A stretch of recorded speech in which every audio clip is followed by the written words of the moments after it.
मुख्यमंत्री होते त्यावेळेस त्यांनी साताऱ्याच्या विकास कामावर सह्या केल्या नाही म्हणून असा आरोप केला आहे पृथ्वीराज चव्हाण यांच्यावर। त्यावेळेस उदयनराजे कुठे होते हे पहिल्यांदा तपासलं पाहिजे।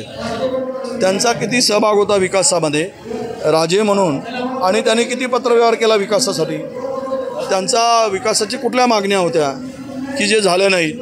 आज त्या भागामध्ये जी काही प्रगती आहे ती काँग्रेसमुळे आहे, ती काँग्रेसने केलेली आहे। सिंचनाची व्यवस्था असेल, त्या भागामध्ये जो आता विकासाची संपूर्ण चौफेर दिसतो आहे त्याला सर्वत्र जे उभं झालेलं आहे ते काँग्रेसमुळे झालेलं आहे, हे राजे नाकारू शकणार नाही। नवनीत राणा म्हणाला की मोदीची हवा आहे, या फुग्यात कोणी राहू नये, एवढी मोठी यंत्रणा आहे। 2021 मध्ये मी अपक्ष निवडून आली, पण 12 वाजेपर्यंत सगळ्यांनी मतदानावर केंद्रासाठी बूथवर जावं असे वक्तव्य केले। असा हे नवनीत राणांना माहीत झालं आहे। त्यावेळची हवा अपक्ष नव्हती, काँग्रेस आणि राष्ट्रवादी नवनीत राणाबरोबर होती।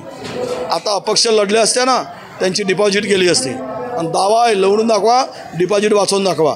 त्यामुळं तुम्ही भाजपचा आसरा घेतला, पण आसरा भाजपचा घेत असताना त्यांना वाटलं मोदीची हवा आहे।